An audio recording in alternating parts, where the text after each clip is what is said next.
أعوذ بالله من الشيطان الرجيم. بسم الله الرحمن الرحيم.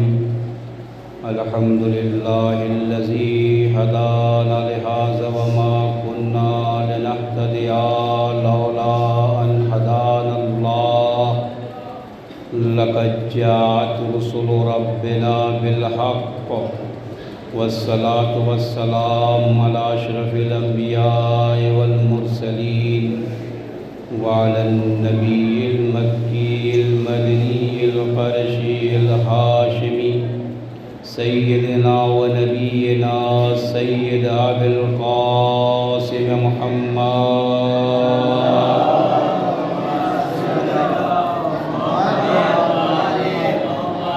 وآله الطيبين الطاهرين المعصومين المظلومين الذين أذهب الله عنهم الرجس وطهرهم تطهيرا.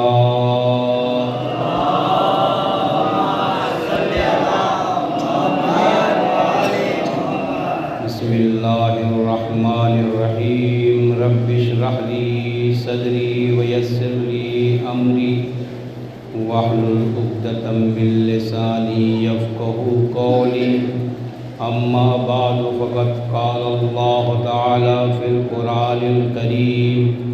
بسم الله الرحمن الرحيم. تبارك الذي بيده الملك وهو على كل شيء قدير. الذي خلق الموت والحياة ليبلوكم أيكم أحسن عملا. صلوات محمد وعلى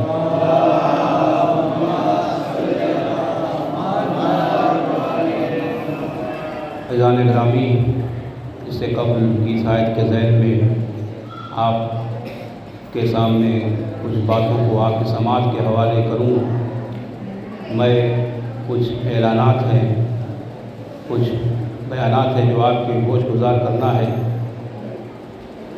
میں اپنے تمام بھائیوں سے اور اپنے بزرگوں سے گزارش کر رہا ہوں اور اپنی ماں بہنوں سے گزارش کر رہا ہوں کہ یہ شب عاشور ہے اور اس میں جلوسوں کا سلسلہ اور روز عاشور عصر عاشور کے جلوس کا سلسلہ جو برآمد ہوگا، آپ لوگوں سے گزارش یہ ہے کہ جو بھی سبیل کے جو بھی کلاس ہیں، کیونکہ ہماری پہچان نظافت سے ہوتی ہے، ہماری پہچان صفائی سے ہوتی ہے، ہمارا کلچر اسی جلوس سے معلوم ہوتا ہے کہ ہم کتنے صاف اور پاک ہیں.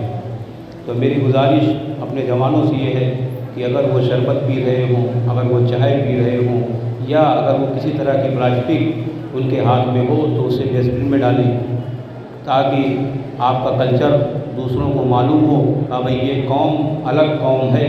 یہ واقعی جو روایت ہے کہ نظافت ایمان ہے، تو یہ اسی پر عمل کر رہے ہیں.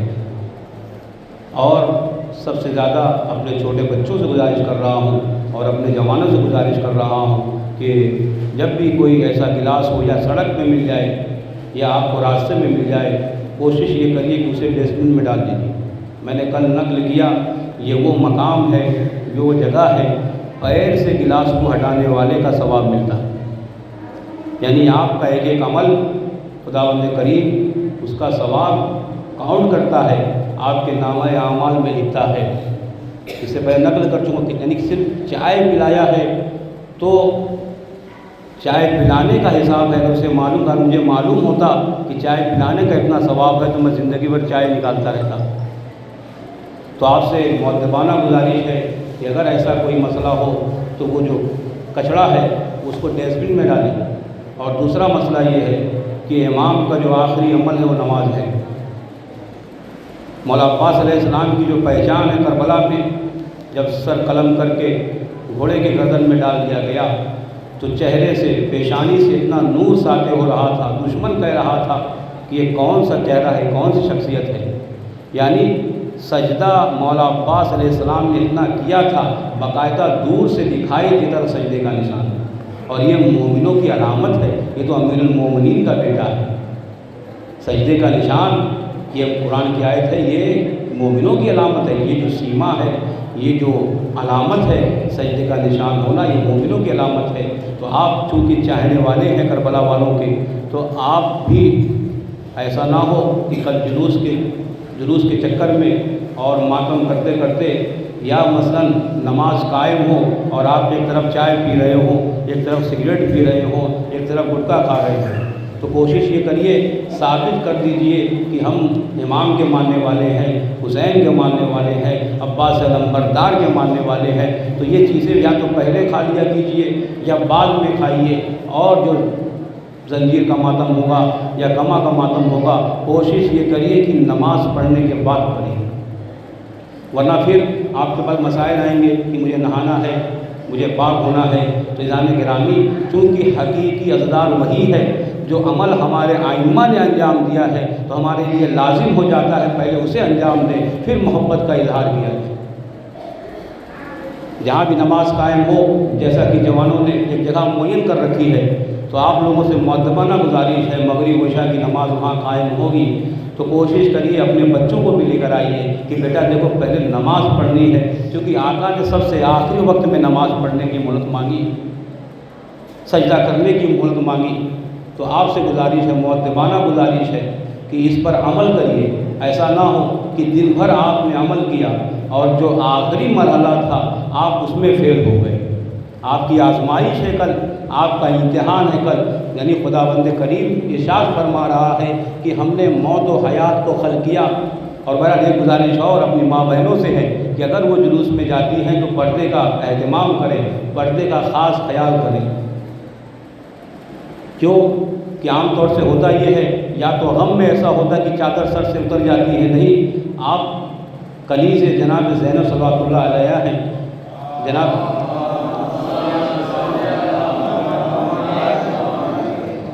زینب چادر ایسا نہیں کہ معاذ اللہ جان بوجھ کر ہٹائی، نہیں، ظلم کیا گیا، اور اس کے بعد یہ پردے کا یہ عالم تھا کہ اپنے بالوں سے پردہ کیا۔ موبائل کا بھی بہت استعمال نہیں ہونا چاہیے کہ آپ معلوم کا 4 جوان ماتم کر رہے ہیں اور 4 جوان کھڑے ہو کر موبائل سے اس کا ویڈیو بنا رہے ہیں۔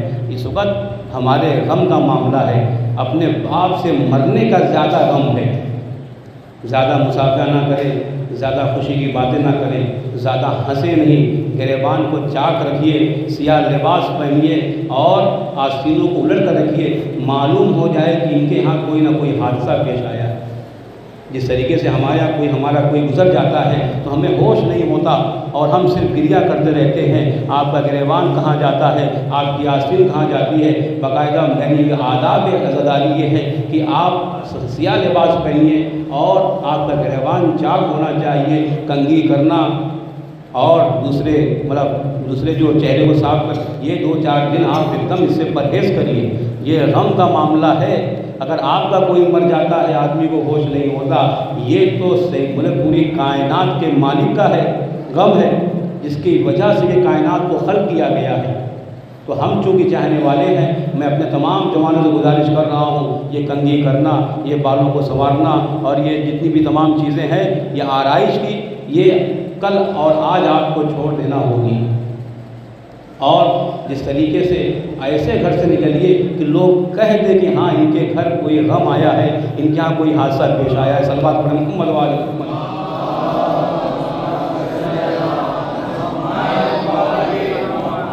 بہت زیادہ وقت نہ لیتے ہوئے، چونکہ وقت بہت محدود ہے، میں آپ کے سامنے گزارش کریں، خدا بند کریم نے موت و حیات کو خلق کیا تاکہ تم میں آزمائے کہ تم میں بہتر عمل کرنے والا کون ہے۔ اے عزیزو، دنیا میں جو بھی آیا ہے اسے امتحان دینا ہوگا، بس امتحان ہمارے پاس آئیڈیل موجود ہے، ہمارے پاس نمونہ عمل موجود ہے، ہمیں کیسے زندگی گزارنا ہے کربلا ہمارے سامنے موجود ہے، پوری درسگاہ ہے کربلا، آپ کو کیسے جینا دیکھیے۔ امتحان ان کا بھی ہوا ہے، امتحان ہر پیغمبر کا ہوا ہے۔ میں کل نقل کر رہا تھا کہ جناب ابراہیم کا اس طریقے سے امتحان لیا گیا، جناب نوح کا امتحان اس طریقے سے لیا گیا کہ جناب ابراہیم کو یعنی بیٹے کے گلے پہ چھری رکھنا پڑ گئی، تاکہ خدا یہ چاہتا ہے، میں نے خواب میں دیکھا ہے کہ میں اب تمہارے گلے پہ چھری پھیر رہا ہوں، چھری چلا رہا ہوں، میں تمہیں ذبح کر رہا ہوں۔ تو بیٹے نے بھی یہ نہیں کہا معاذ اللہ کہ آپ ضعیف ہو گئے ہیں، چونکہ عمر زیادہ ہے، معاذ اللہ آپ کا دماغ خراب ہو گیا ہے، یا آپ اتنی عمر میں ہے تو آپ کو سمجھ میں نہیں آ رہا ہے، بیٹا جانتا ہی یہ نبی ہے، کبھی بھی نبی کے دماغ پہ شک نہیں ہوتا۔ یہ ایرے غیرے ہیں جو آ کے کہتے ہیں معاذ اللہ نبی جو ہے عمر میں آ گئے اس بنا پہ، یا بخار میں اس بنا پہ، مثلا یہ صحیح باتیں نہیں کر رہے ہیں۔ لیکن جو حقیقی چاہنے والا وہ جانتا نبی نہ کبھی گمراہ ہوتا ہے، نہ کبھی بےہودہ باتیں کرتا ہے، نبی نبی ہوتا ہے، چاہے وہ جس عالم میں ہو، بچپنے میں ہو یا بڑھاپے میں ہو۔ اگر شک کا ہے معاملہ تو اس کے شجرے میں شک کرنا چاہیے کہ آیا یہ جو شک کرنے والا اس کا شجرہ بھی ٹھیک ہے یا نہیں۔ فیضان گرامی، تو امتحان جناب ابراہیم نے دیا، اور خداوند کریم نے اس کا بدلہ کیا دیا؟ خدا کریم نے بدلہ یہ دیا کہ اب پورے مسلمانوں کو جناب ابراہیم کی سنت پہ عمل کرنا ہوگا۔ قربانی پیش کی ہے، اس قربانی کو فدیہ عظیم قرار دیا ہے۔ اب جہاں بھی مسلمان ہوتا ہے، حج میں ہوتا ہے تو قربانی واجب ہوتی ہے، اور حج میں نہیں ہوتا تو اتنے ثواب قربانی کرنے کے ہیں کہ قرض لے کر قربانی کیجیے۔ یعنی جناب ابراہیم نے ایک عمل انجام دیا ہے، ابھی بیٹا شہید نہیں ہوا، بیٹا ذبح نہیں ہوا، تو خدا کو اتنا پسند آیا کہ پورے مسلمانوں کے لیے قرار دے دیا کہ دیکھو ابراہیم چونکہ نبی ہے، میرے امتحان میں کامیاب ہوا ہے، اب جب تک مسلمان آتا رہے گا پوری کائنات میں قربانی کرتا رہے گا۔ تو عزیزان گرامی، تو ابراہیم کے امتحان پہ خدا اتنا خوش ہو جاتا ہے کہ پورے مسلمانوں کو اس کی سنت قرار دے دیتا ہے۔ اب جب فخر ابراہیم امتحان دے گا تو اب یقین مانیے تو خدا ایسا نہیں ہے، خدا عادل ہے، خدا جو ہے آپ فضل سے کام لینے والا ہے۔ جب کوئی امام امتحان دے گا تو کیا ہمارے مومنوں کے لیے ایک محرم نہیں بنا سکتا؟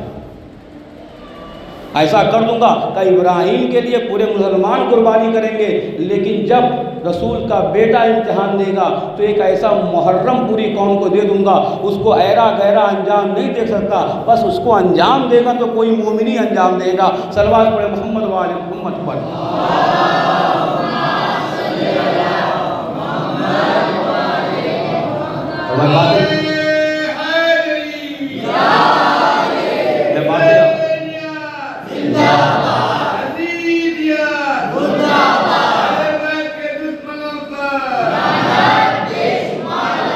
گرامی، تو جناب ابراہیم نے قربانی دی، جناب حاجرہ نے قربانی دی، تو خدا نے اس کا بدلہ دیا اور تمام مسلمانوں کے لیے قربانی کو واجب کر دیا۔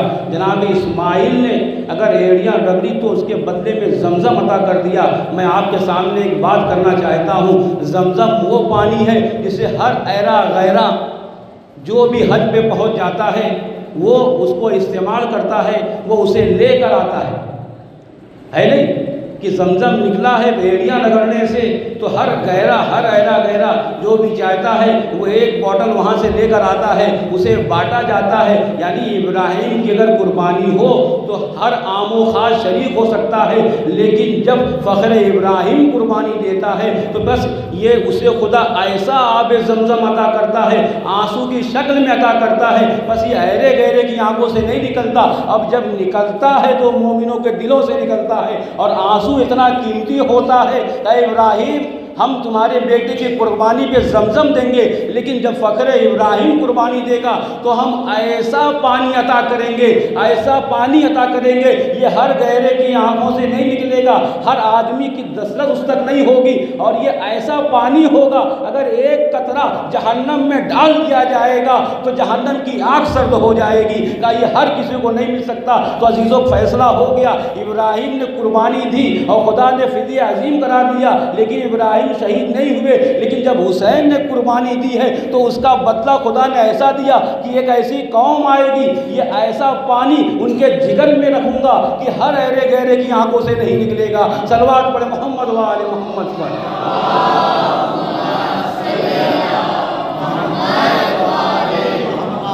ظاہر سی بات ہے ہر آدمی کی دسترس نہیں ہے، ہر آدمی نہیں رو سکتا، کیونکہ یہ خاص انعام ہے ان لوگوں کے لیے رکھوں گا جو مومنین ہوں گے۔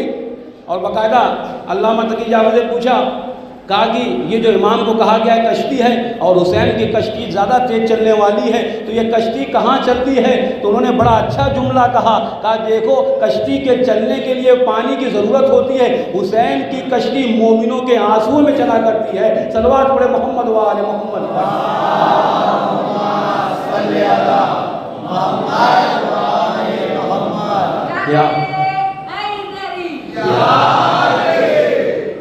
تو یہ کشتی کہاں چلے گی؟ کشتی تو صحرا میں چلے گی نہیں، تو کہتے ہیں کشتی کہاں چلے گی؟ یہ آپ کے آنسو ہیں، جب سے کربلا واقع ہوئی ہے انہی آنسو کے اندر کشتی حسین رواں دوا ہے اور قیامت تک چلتی رہے گی۔ صلوات پڑھے محمد و آل محمد پر۔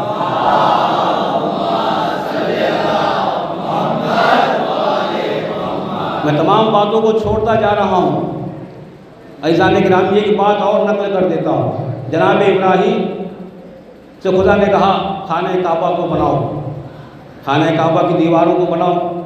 جناب ابراہیم نے خانہ کعبہ کی دیوار تعمیر کر دی۔ جناب اسماعیل بھی ساتھ میں ہے، جناب ابراہیم دیوار بنا رہے ہیں، اسماعیل پتھر اٹھا اٹھا کر دے رہے ہیں۔ کون تعمیر کر رہا ہے؟ باپ بیٹے تعمیر کر رہے ہیں، خدا کے گھر کو بنا رہے ہیں۔ تو خدا جب یہ گھر تعمیر ہو گیا، بہت توجہ چاہتا ہوں، یہ اگر آپ کے ذہن تک پہنچ گیا تو میری محنت وصول ہو جائے گی۔ تو عزیزان گرامی یہ پتھر اٹھا کر دے رہے ہیں، باپ پتھر کو چن رہا ہے، اور جب خانہ کعبہ تیار ہو گیا تو خدا کریم نے کہا ابراہیم اب حج کرنے والوں کو صدا دو۔ بڑی آرام سے پڑھ رہا ہوں، حج کرنے والوں کو صدا دو، آواز لگاؤ۔ کہا اے بار الہ، اے میرے پروردگار، اے رب العزت، اے خالق کائنات، میری آواز کہاں تک جائے گی؟ یہاں تو کوئی ہم دونوں کے علاوہ کوئی نظر نہیں آتا، میں ہوں، میرا بیٹا ہے یا جناب ہاجرہ ہے، میری آواز بہت جا سکتی ہے، ہاجرہ تک جا سکتی ہے۔ خدا کہہ رہا ابراہیم آواز صدا دو،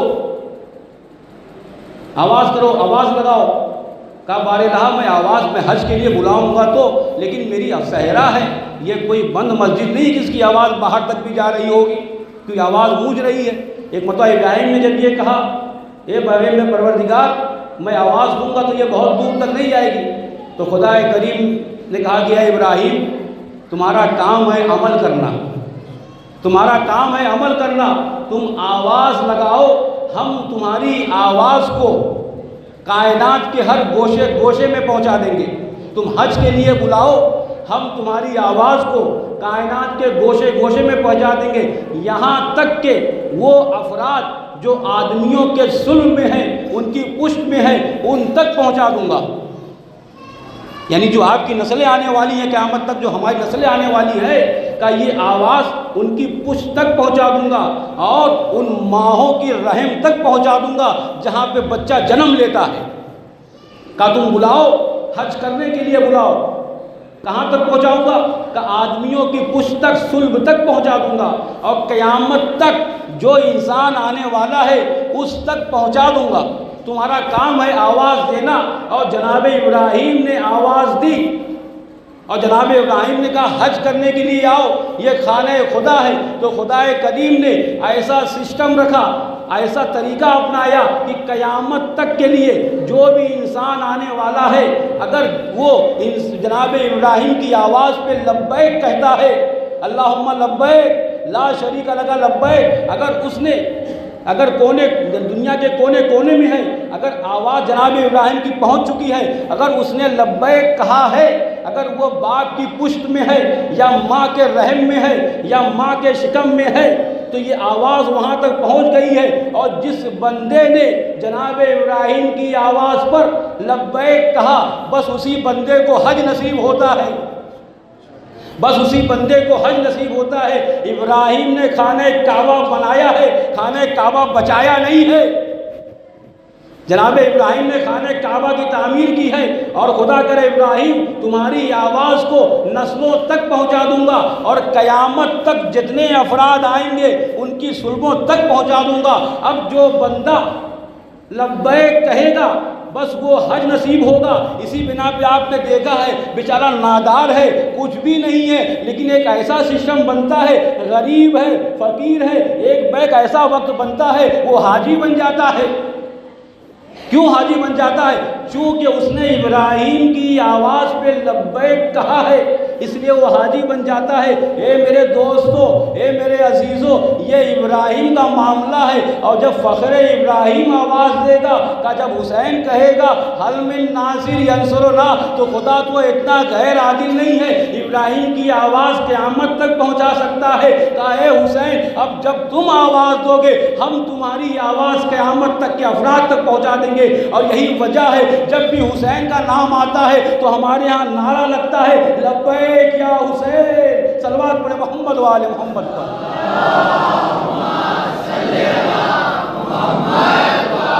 لبیک یا حسین، لبیک یا حسین، لبیک یا حسین، لبیک یا حسین، لبیک یا حسین، لبیک یا حسین۔ آج ہمارے جو نعرہ لگ رہا ہے ہم آج بھی آواز دے رہے ہیں، اے مولا ہم نے آپ کی آواز سن رکھی ہے، اسی بنا پہ آپ نے کہا حل من ناصر، آج ہم تیار ہیں اور قیامت تک ہماری پشتیں تیار رہیں گی، چونکہ ہم نے آپ کے کلام کو سن رکھا ہے۔ جب ابراہیم کا کلام ایرا گہرا سن سکتا ہے تو ہم تو مومن بن جانے والے ہیں، کیا حسین کا کلام کیا مومنوں تک نہیں پہنچ سکتا؟ اسی بنا پہ یہ نعرہ ہر جگہ گونجتا ہے، جس نے صلب پدر میں سنا اور جو بھی سنے گا، جو بھی قیامت تک آئے گا، جب بھی حسین کا نام سنے گا تو لبیک کا نعرہ لگائے گا۔ اے میرے مولا ہم تیری آواز پہ آج بھی لبیک کہہ رہے ہیں، اور جب بھی چاہیں گے جب آپ بلائیے ہم آپ کی مدد کے لیے حاضر ہیں۔ صلوات پڑھے محمد و آل محمد۔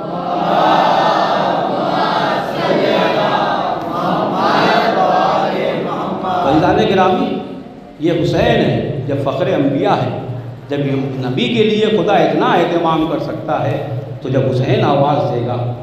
اور عزیزان گرامی ایک بات نقل کر دوں، بنی امیہ ان کی کوشش یہ تھی کہ حسین مدینے میں نہ رہنے پائے، اور حج میں آ گئے، مکہ میں آئے، کوشش یہ تھی کہ حج نہ کرنے پائے۔ تو جو چاہتا ہوں انشاءاللہ چونکہ وقت بہت کم ہے میں اس کی بہت وضاحت نہیں کر سکتا، بس آپ کے سامنے ایک خام مطلب آپ کے سامنے پیش کر رہا ہوں۔ کوشش یہ ہے کہ خانہ خدا میں حج نہ کرنے پائے، اسی لیے 8 محرم کو امام نے خانہ خدا کو ترک کر دیا، کیونکہ وہ جو آئے تھے احرام کے اندر چاقو اور تلوار چھپائے ہوئے آئے تھے، اور تاکہ حج نہ کرنے پائے۔ لیکن خدا بہت رحیم ہے، خدا بہت کریم ہے، خدا بھائی عالم ہے، خالق کائنات ہے، وہ جانتا تھا کہ میرے نمائندے کے لیے ایسا ہوگا، اسے حج کرنے نہیں دیا جائے گا، تو خدا نے ایسا سسٹم بنایا اور اپنے حبیب سے کہا اے میرے حبیب میرے اپنے بیٹے کے لیے احادیث نقل کرو۔ اب رسول اکرم نے کہا دیکھو جو بھی امام حسین کی زیارت کرے گا اس کا ایک بار زیارت کرے گا اس کا ثواب 1 حج کے برابر ہے۔ یعنی بنو امیہ کو یہ تپن تھی کہ حج نہ کرنے پائے، اچھا خدا بھی ناک رگڑ دیتا ہے، کہا تم حج کرنے نہیں دو گے، میں حسین کی زیارت کو 1 حج کے برابر کر دوں گا، ورنہ اس قابل نہیں ہے۔ عزیزان گرامی، تو رسول اکرم موجود ہے، رسول اکرم اپنے حجرے میں موجود ہیں اور بہت ہی تھکن کی عالم میں ہیں۔ یہ ہوا کہ کسی کو کمرے میں آنے نہ دینا۔ اسی اثناء میں آپ خالی توجہ فرمائیے گا، جو بنی امیہ کی جو کوشش تھی خدا نے مٹیا میل کر دی، کہا تم حج نہیں کرنے دو گے، ہم حسین کی زیارت کو، حسین کے سلام کو حج کے برابر کر دیں گے۔ کیا ہوا؟ امام حسین ابھی بچپنا ہے، ابھی مصائب کا جملہ نہیں ہے، خالی آپ فضیلت سنیے امام حسین کی، ویسی سے میں مصائب کو جوڑ دوں گا۔ عزیزان گرامی، کیا ہوا ہے؟ حضور کمرے میں تشریف فرما ہیں اور کوئی کمرے میں نہ آئے۔ چھوٹا شہزادہ حسین کھیلتا ہوا ایک مرتبہ رسول کے کمرے میں آتا ہے، رسول کے گھر میں آتا ہے اور سیدھے رسول اکرم کے حجرے میں جانا چاہتا ہے، اور اس سے پہلے کہ جناب عائشہ دیکھتی امام حسین حضور کے کمرے میں چلے گئے، حضور کے حجرے میں چلے گئے، اور جانے کے بعد سینہ مبارک پہ لیٹ گئے۔ بڑے آرام توجہ فرمائیے گا، خدا ناک رگڑ دیتا ہے، کہا تم حج نہیں کرنے دو گے، میں اتنا ثواب دے دوں گا حسین کے زیارت کرنے کا کہ تمہاری پشتوں تک یہ یاد رہے گا۔ کہا کہ جا کر سینے پہ لیٹ گئے، اور جب سینے پہ لیٹ گئے عائشہ نے چاہا یعنی رسول کے سینے سے حسین کو جدا کرے۔ ایک مرتبہ رسول نے کہا اے ام المومنین، حسین کو مجھ سے جدا مت کرو، حسین کو مجھ سے جدا نہ کرو۔ پھر چاہا، کوشش کیا، کہا اے عائشہ تجھے معلوم ہے؟ کہا نہیں یا رسول اللہ، آپ فرمائیے۔ کون ہے؟ امام حسین سینے پہ لیٹے ہوئے ہیں، حضور لیٹے ہوئے سینے پہ امام حسین، کتنی محبت کرتے تھے۔ ایک مرد لڑکا کہتے ہیں عائشہ میرے بیٹے کو مجھ سے جدا مت کرو، اور یہ سن لو میں تم سے بیان کر رہا ہوں، اگر میرے بیٹے حسین کو ایک مرتبہ کوئی سلام کرے گا، روایت نقل کر رہا ہوں، علماء بیان کرتے ہیں کہ میرے بیٹے حسین کو اگر کوئی ایک مرتبہ سلام کرے گا تو اس سلام کا بدلہ یہ ہے کہ ایک حج کے برابر اسے ثواب ملے گا۔ اب چاہے سلام تربت پہ پہنچ کر ہو، چاہے ہندوستان کی سرزمین سے ہو، ایک مرتبہ کوئی کہے گا السلام علیکہ یا ابا عبداللہ تو ایک حج کا ثواب اس کے نامہ اعمال میں لکھ اٹھے گا۔ عائشہ نے کہا ایک حج کا ثواب؟ کہا 2 حج کا ثواب۔ کہا 2 حج کا ثواب؟ اب ان کو بے چینی ہے، یہ کیسے کہ ایک سلام میں کہا 2 حج کا ثواب، کہا 3 حج کا ثواب۔ اس طریقے سے وہ بولتی رہی اور رسول اکرم حج کو بڑھاتے رہے۔ کہا اے عائشہ اگر میرے بیٹے کو کوئی ایک بار سلام کرے گا میرے حج کی طرح 99 حج کا ثواب اس کے نامہ اعمال میں لکھ جائے گا۔ کیا کرنا؟ سلام کرنا ہے خالی آپ کو، السلام علیکہ یا ابا عبداللہ کہیں سے بھی کریے۔ کون سا حج؟ رسول اکرم کے حج۔ ہمارے حج کی کوئی گارنٹی نہیں ہے، ہمارے عمل کی کوئی گارنٹی نہیں ہے، لیکن جب آئمہ حج انجام دیتے ہیں، جب رسول حج انجام دیتا ہے تو یقینی ہے کہ وہ قبول ہوتا ہے۔ کہا اے عائشہ کا جو میرے بیٹے کو سلام کرے گا تو 99 حج کے برابر، وہ بھی حج کون سا؟ میرے حج کے برابر اس کو ثواب ملے گا۔ اب یہ کھل رہا ہوگا بنی امیہ کو، کہا کہ ہم نے تو حج کرنے نہیں دیا، یہ رسول نے سلام کے اوپر اتنا حج، کہا اب چونکہ حج کرنے کا موقع نہیں ملا، اتنی تڑپ تھی امام کو، کیسے حج کو ترک کیا ہوگا۔ اپنے خالق کے دیار کو ترک کرنا عزیزو امام حسین کے لیے سخت تھا، بہت مشکل تھا، اپنے گھر بار کو چھوڑنا۔ جب ظلم بڑھنے لگا اور امام کے لیے مدینہ رہنے قابل نہ رہا، ایک مرتبہ 28 رجب کا دن ہے، اس کی شب میں نانا کے مزار پہ گئے، کہا اے نانا اب حسین مدینے میں حسین کو مدینے میں رہنے نہیں دیا جا رہا۔ اور باقاعدہ علماء بیان کرتے ہیں، کہا کہ رات میں 3 مرتبہ گئے اور جانے کے بعد مزار پہ سو جاتے تھے، یہاں تک کہ بے ہوش ہو جاتے تھے۔ اے میرے نانا اب میں یہ مدینہ چھوڑ کر جا رہا ہوں، اے میرے نانا یہ مدینہ اب رہنے کے قابل نہیں رہا ہے، یہ مجھے اتنا پریشان کیا جا رہا ہے کہ مجھے اپنے مقصد کی طرف جانا ہے۔ اے عزیزوں کا 3 مرتبہ رسول کے مزار پہ جاتے تھے، ان سے باتیں کرتے تھے، اور پھر جب رسول سے فارغ ہو جاتے تھے، ارے مادر گرامی بگی کی مزار میں جاتے تھے، اے اماں ارے جسے تم نے چکیاں پیس کے پالا ہے، اب یہ حسین آپ کو چھوڑ کر جا رہا ہے، اجرکم اللہ، اللہ آپ کو کوئی غم نہ دے سوائے غم حسین کے۔ اے عزیزو حسین نے مدینہ چھوڑا، ارے رسول نے اپنا مزار چھوڑا، شہزادی نے اپنا مزار اپنا مرکز چھوڑا۔ اے میرے لال حسین ارے تو جہاں جائے گا یہ دکھیاری ماں تیرے ساتھ ساتھ آتی رہے گی۔ اے عزیزو پورے سفر میں جناب صدیقہ کبریٰ کا حضور یہ ثابت بتاتا ہے کہ جناب زہرا حسین کے پاس اپنے مرکز میں نہ رہی، جہاں جہاں حسین جا رہے تھے زہرا گریہ کرتے کرتے اپنے لال کے پیچھے پیچھے جا رہی تھی۔ اے عزیزو بڑی مصیبت سے پالا تھا جناب زہرا نے، ارے زمانہ اتنا پرآشوب ہو گیا تھا، ابھی رسول کی آنکھ بند نہیں ہوئی تھی کہ لوگوں نے ظلم کرنا شروع کر دیا تھا۔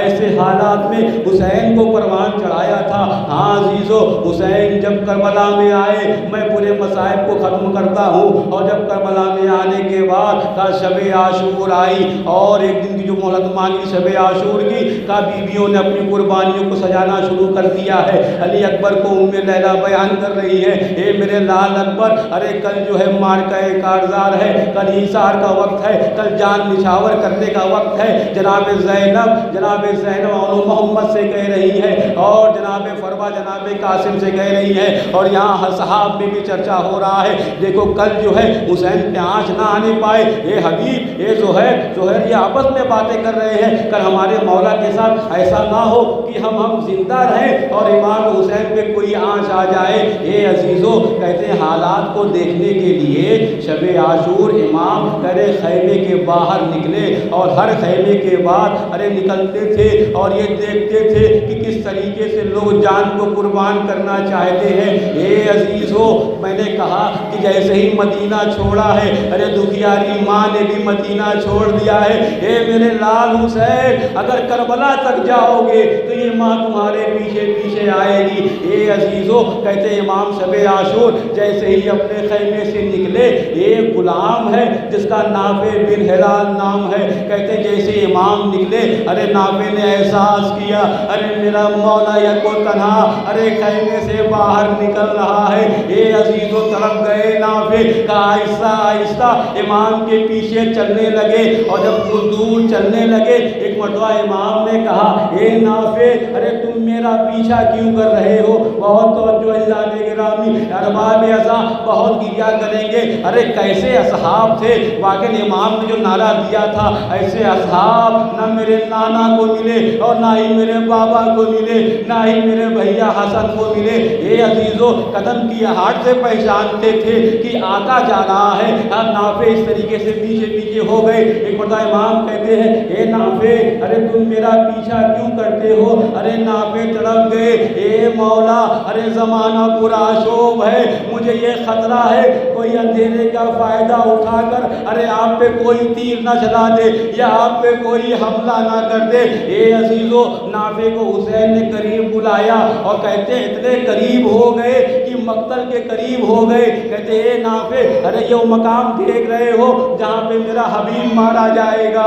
اجرکم اللہ، اللہ آپ کو کوئی غم نہ دے۔ اے میرے عزیزو، کہتے یہ وہ جگہ ہے جہاں پہ میرا مسلم مارا جائے گا۔ اے عزیزو، اور اس طریقے سے مقتل بتاتے جاتے ہیں، اے نافع، یہ وہ جگہ ہے جہاں سے قاسم مجھے آواز دے گا، لیکن میں وہاں تک نہیں پہنچ پاؤں گا، یا پہنچوں گا بھی تو میرے بیٹے کو فائدہ نہ ہوگا۔ اے عزیزو، محمد کا مقتل بیان کیا، آہستہ آہستہ کہتے امام اتنا قریب ہو گئے کہ ترائی کے قریب ہو گئے۔ ایک مرتبہ حسین تڑپ گئے، اور علماء بیان کرتے ہیں کہ اے نافع، وہ مقام ہے جہاں میرا بھیا عباس مارا جائے گا۔ اور اس طریقے سے امام کلام کرتے جاتے ہیں، لیکن نافع سنتے نہیں ہیں۔ ایک مرتبہ امام کہتے اے نافع، میں تم سے مقتل بیان کر رہا ہوں، میں تم سے مقتل بیان کر رہا ہوں، لیکن تم میری آواز کو سنتے نہیں ہو۔ ایک مرتبہ نافع تڑپ گئے کہ اے میرے آقا، جیسے ہی آپ نے مقتل بیان کرنا شروع کیا ہے،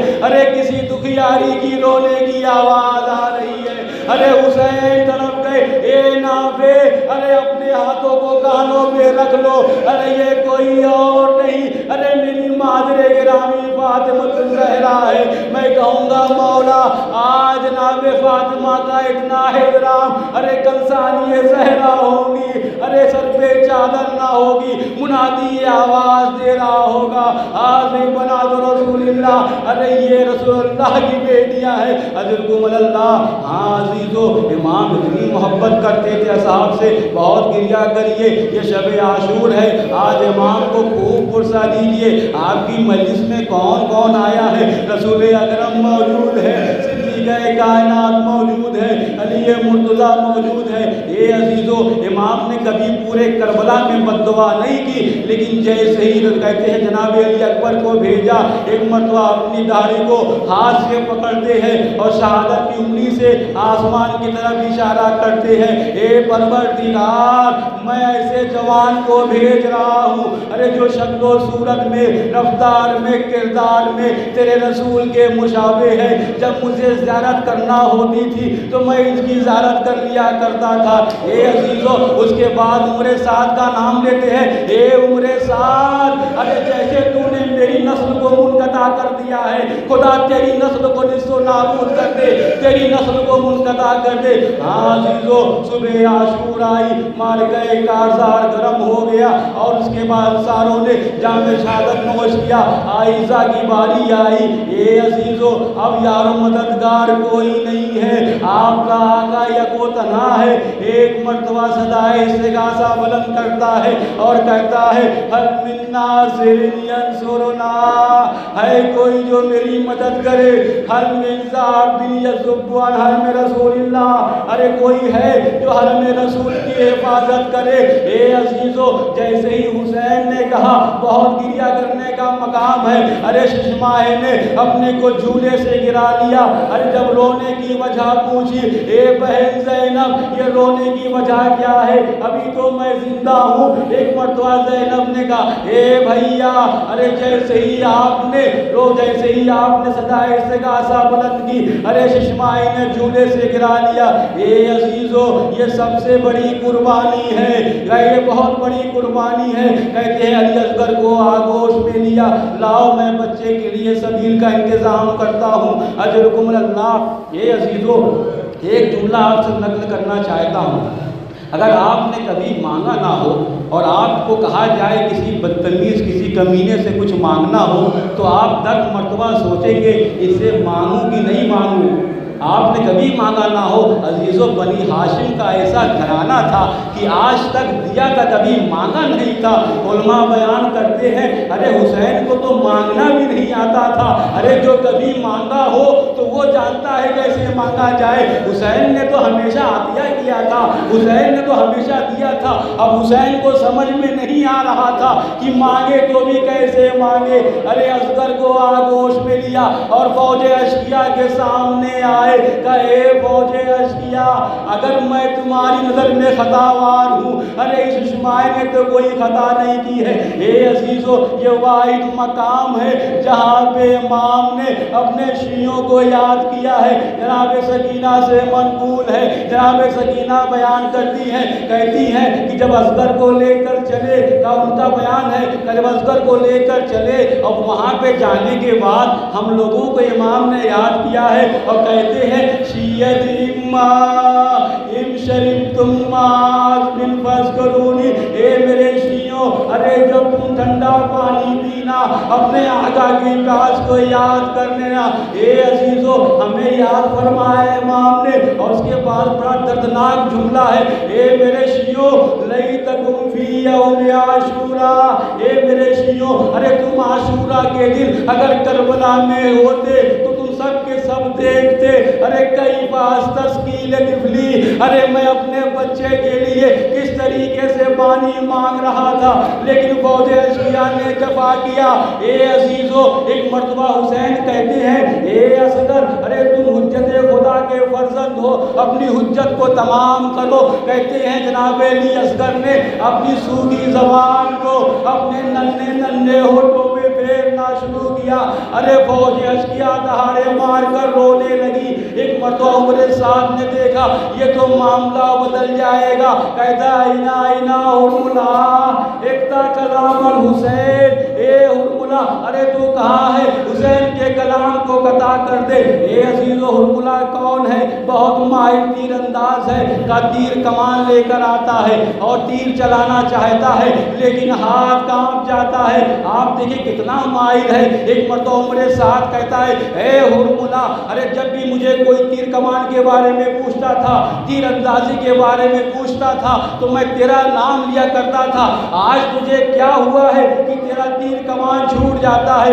ایک مرتبہ ہرملہ کہتا ہے، اے عمر سعد ارے جو میں دیکھ رہا ہوں تو نہیں دیکھ رہا،